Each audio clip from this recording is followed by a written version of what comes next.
Selamat datang di Story Kauri. Ini adalah channel kedua artikel YouTube. Jangan lupa subscribe ya guys, dan tekan notifikasinya. Kisah pemuda kaya, anak bos besar, pemilik 73 perusahaan, yang menjadi cleaning service. Episode 235, Kenshin, yang tak sengaja mendengar pembicaraan dari handphonenya Kaori. Kenshin pun tak meneruskannya, lalu ditutuplah handphone itu. Kemudian ia kembali lagi, melihat ke depan, ke arah bangunan. Di saat itu Sirena datang. Lalu ia bicara, "Hey Ken, ayo masuk ke restoran. Di sini dingin loh." Kenshin menjawab, "Nggak apa Ren, soalnya ini aku lagi nunggu orang yang akan ke sini." Sirena pun menyahut, "Iya aku mengerti, ditunggu di tempatku situ aja Ken. Kan ada payungnya. Entar juga kelihatan, kalau ada orang yang datang." Mendengar hal yang demikian, Kenshin pun berdiri. Ia menuruti kata Rena, lalu ia pun berjalan ke tempat yang dimaksud. Tak lama kemudian, jauh di tempat yang lain, Kaori, yang sedang ada di kafe, bersama teman-temannya, yang mulai berdatangan satu persatu. Kaori pun ditanya, Kaori nomornya Dewik berapa ya? Kamu punya kontaknya nggak nih?" Kaori lalu menjawab, "Kayaknya aku punya, coba tak liatin ya." Lalu ia mengambil handphonenya, yang ada di dalam tasnya.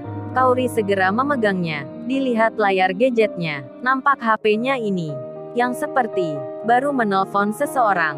Kaori pun membuka histori panggilannya. Segera saja diperiksanya, ternyata nomornya ini tadi tak sengaja menelpon ke Kenshin. Kemudian dilihat detiknya, durasi lamanya, ia pun jadi menerka. Jangan-jangan nih, Kenshin tadi menerima panggilan handphoneku ini.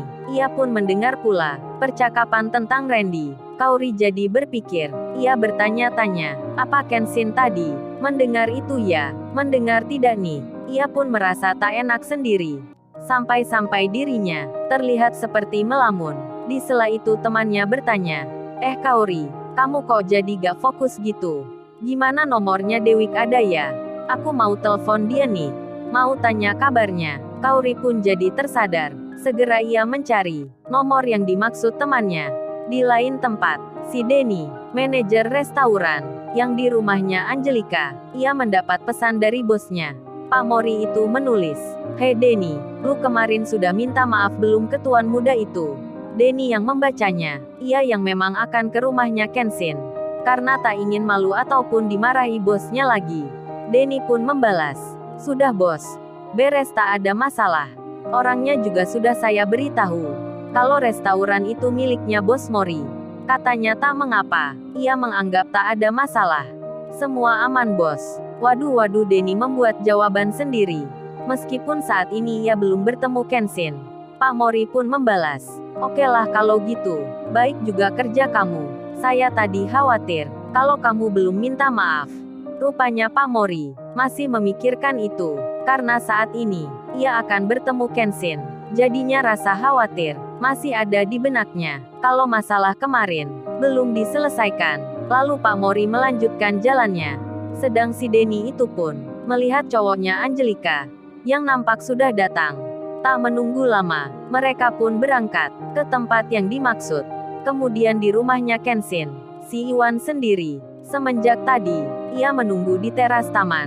Lalu ayahnya Kenshin menghampiri, bertanya-tanya tentang banyak hal. Iwan pun menjawabnya, dengan apa adanya. Di sela itu, bos besar tiba-tiba mendapat telepon dari mitra kerjanya, yang ada di luar negeri.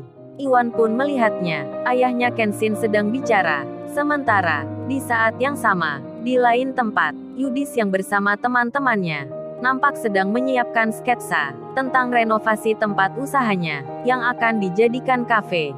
Di sela itu, salah satu temannya yang bernama Shirley, disuruh menelpon Rena. Yudis itu berkata, Shirley lu kirim gambar ini ke Rena. Minta pendapatnya dia, apa sudah bagus belum? Kalau perlu tanyakan juga, jika mau, di ruang depan nanti, aku kasih namanya, katakan ini dari gua, Yudis cowoknya. Shirley pun menjawab, kok nggak kamu telepon langsung aja? Emangnya kenapa Yud? Yudis menyahut. Yang gak surprise gitu. Kalau aku langsung memberitahukan. Kalau lu yang ngomong kan beda. Entar dia tanya-tanya. Makin penasaran jadinya. Tentu pula makin cinta. Dan Shirley pun tertawa. Ia kemudian menelpon Rena. Beberapa menit pun berlalu. Waktu kini sudah berganti. Dina marketing properti. Dan dua rekan kerjanya. Kini tiba terlebih dulu. Di Jalan Mawar yang dimaksud. Di depan bangunan. Yang dipasarkannya. Saat sampai di tempat itu. Mereka tak menjumpai. Seorang pun yang menunggu. Dina pun saat itu segera menelpon bosnya untuk menanyakan hal ini. Pak Mori yang terjebak kemacetan. Ia pun menjawab, "Hei Dina, kamu tunggu saja di situ. Mungkin orangnya lagi jalan cari makan. Ini mobilku lagi kena macet. Pokoknya lu tunggu aja." Dina pun menyahut, "Oke bos, saya tunggu di sini." Kenshin yang melihat ada orang di depan bangunan yang dijual. Kenshin pun segera menghampiri. Ia akan mendatangi. Berjalanlah ia sendiri. Karena si Rena itu kini ada di dalam. Sedang membuat makanan untuk para pekerjanya. Kenshin. Ia terlihat sudah mendekat. Kemudian Kenshin pun menyapa. "Maaf sebelumnya. Apa mbaknya ini? Marketing properti ini ya?" Dina itu pun melihat seorang lelaki berseragam cleaning service yang tiba-tiba bertanya. Lalu ia pun menjawab, "Iya benar. Masnya ini siapa ya?" Kenshin menyahut, "Ini mbak saya tadi yang telepon. Yang menanyakan hal bangunan ini." Di saat melihat dan mendengar itu, dua rekan kerjanya Dina, yang berada di sampingnya, menjadi sangsi, menjadi ragu. Karena yang bertanya ini, nampak lelaki biasa, dengan pekerjaan, yang tak meyakinkan. Lalu mereka bertanya sendiri, "Apa bos Mori ini, lagi dikerjain nih?" Begitu pula dengan Dina, yang jadi kecewa. Katanya ada pembeli yang spesial. "Kok ini cleaning service?" Yang ternyata bertanya, dengan muka tak suka. Dina itu lalu menjawab, "Iya mas, saya tahu. Masnya tadi yang telepon. Tapi apa masnya beneran ini? Mau membeli gedung ini?" Kenshin menjawab, "Iya beneran. Saya akan beli tempat ini." Namun jawaban itu, tak juga membuat percaya, akan Dina dan tim kerjanya. Mereka pun lalu duduk bersama di kursi sembari bicara antar satu dengan lainnya sambil memainkan gadgetnya. Sedang Kenshin sendiri dibiarkan saja berdiri. Ia tak diajak bicara, apalagi dipersilahkan untuk duduk di kursi yang kosong di depan mereka. Kenshin terkesan diabaikan saja karena mereka bertiga ini meragukan sekali akan penampilan Kenshin. Meskipun demikian, mereka menunggu bosnya. Tak lama berselang, setelah waktu berjalan, Pak Mori pun datang. Mobilnya berhenti di pinggir jalan.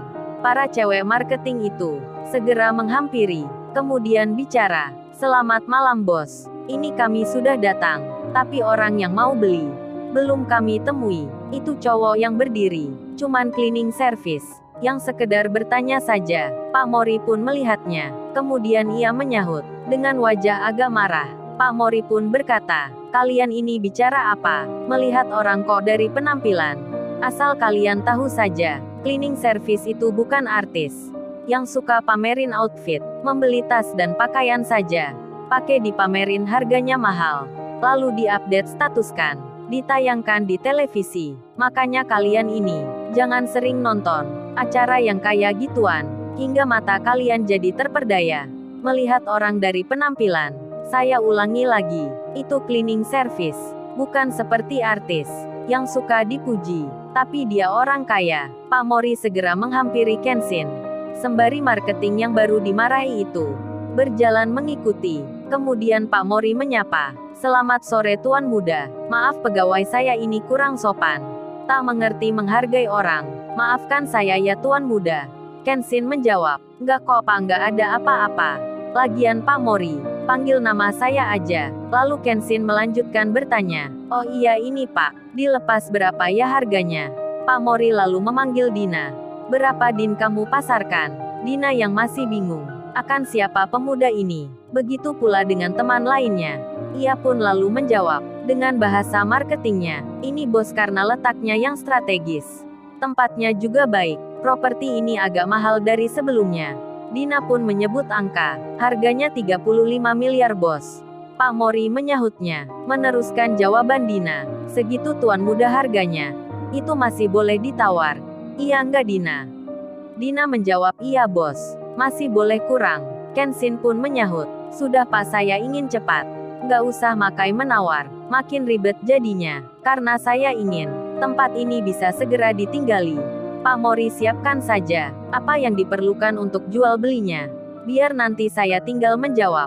Dina dan dua rekan kerjanya mendengar itu. Mereka masih tak percaya akan apa yang dilihatnya. Pemuda ini beli properti, seperti membeli pakaian, tanpa menawar pula. Pak Mori pun lalu bilang, "Hei Dina, cepat kamu siapkan apa saja yang dibutuhkan." Lalu Kenshin, yang sedari tadi punya keinginan menelpon ayahnya, ia pun akan mengambil handphonenya. Namun, handphone itu tiba-tiba berdering. Kenshin pun melihatnya, ayahnya menghubungi. Segera saja diangkatnya. Ayahnya itu bicara, "Hei Ken, sekarang kamu ada di mana?